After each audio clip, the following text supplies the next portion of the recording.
Good morning එලි. Good morning. නැගිටින්න. අද එලීට ටිකක් විශේෂ දවසක්.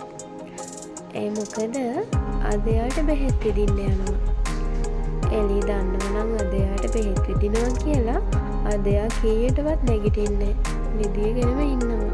මොකද එයා ඒ තරම් බයයි බෙහෙත් විදිනවට.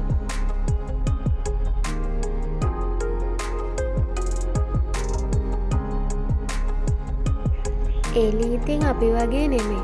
එයා හොඳ පූසෙක්. ඇස් දෙක අරින්නෙම නාන්නයි මූණ හොදන්නයි බලාගෙන. ඔය පේනවනේ එයා නානවා.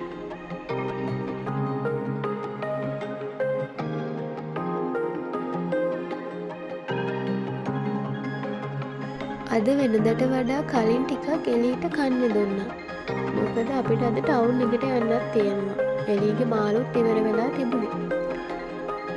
එයාට ටිකක් උදෙන්ම කන්න දීලා අපි ටවුන් එකට යන්න ලෑස්ති වුණා. මේ කෑම තමයි ඉතින් එළි තුන් වේලම කන්නේ.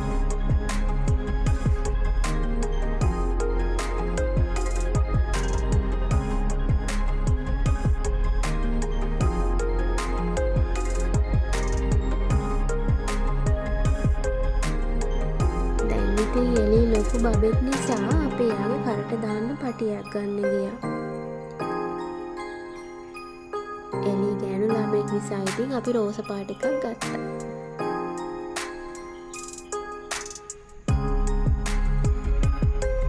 ඒ හැබැයි එලිට ලස්සනට තිබුණා දැම්මට පස්සේ.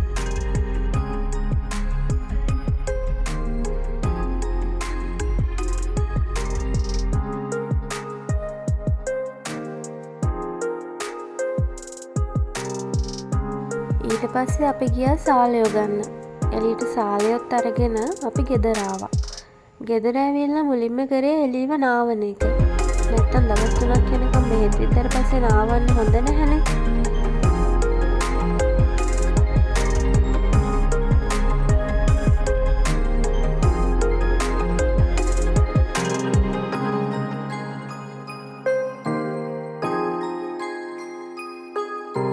එයාව හොඳට පිහදාලා ඊට පස්සේ එයාට සාලයෝ දෙන්නෙකුත් අමුවෙන් කන්න දුන්නා.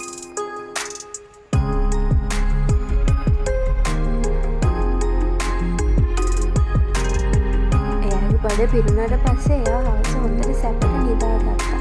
අපිට ඇගේ කරදර කරගෙන ටිකක් රෙස්ට් එකේ ඉන්න දුන්නා ඉතින් අද.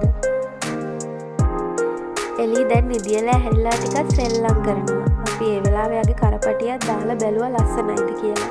ඒක ලස්සනට තියෙනවා හැබැයි යාට.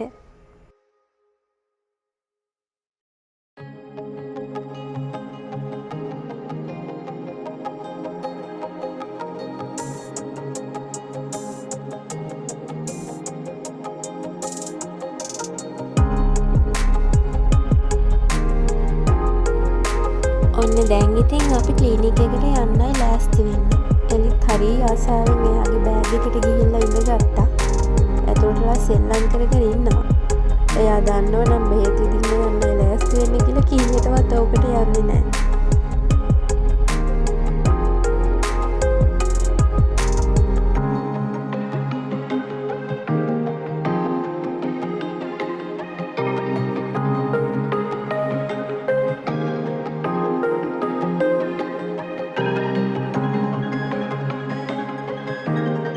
ඔන්න ඉතින් අපි දැන් යනවා. එළියේ අයියා එයාව ගත්තා. අපි ඉන්න තැන ඉඳලා මීටර් 300ක් වගේ තියෙනවා ක්ලිනික් එකට. එහෙනම් අපි ගිහිල්ලා බලමු.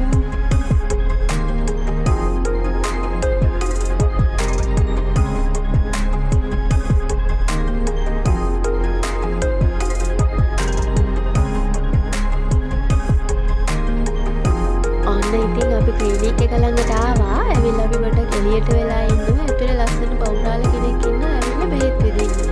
එළිය ටිකක් බය වෙලා වගේ බහාගෙන ඉන්නවා. අපි ඇතුලට ගියේ නෑ. නැත්තම් එළිය කලබල වෙනවනේ. ඒ නිසා ඉතින් එළියට වෙලා බලාගෙන ඉන්නවා. එයාගේ වැඩේ ඉවර වෙනකන්.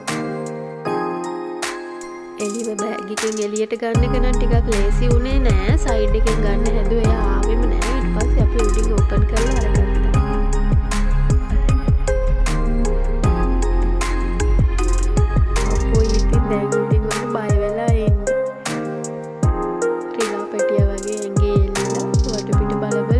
බය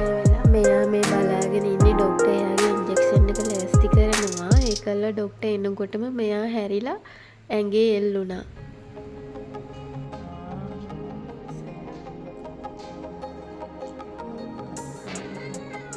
අපි කලිනුත් දෙපාරක්ම බෙහෙත් විදින්න ආව නිසා එයා හොඳට දන්නවා දැන් එයාට බෙහෙත් විදින්න තමයි යන්නේ කියලා.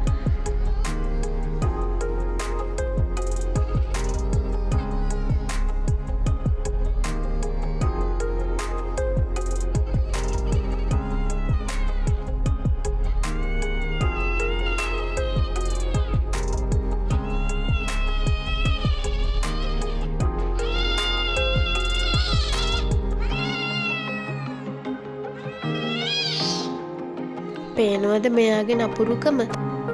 හරිම නපුරුයි. ඔරෝගෙන ඉන්නවා අපිට. ඔය මූණේ තියෙන නපුරුකම, නපුරු මූණ. අපි ගෙදර ආපු ගමන් එයාගේ රෑ කෑම එක දුන්නා. දීලා එයා ඉක්මනට නිදාගත්තා. මොකද බෙහෙත් එක විද්දාම සමහර අයට ඉක්මනට නිදි මත හැදෙනවලු. එයා කෑමක් කාලා හොඳට සැපට නිදාගත්තා. දැන් නම් අහිංසකයා වගේ නිදි ඉන්න පුරා.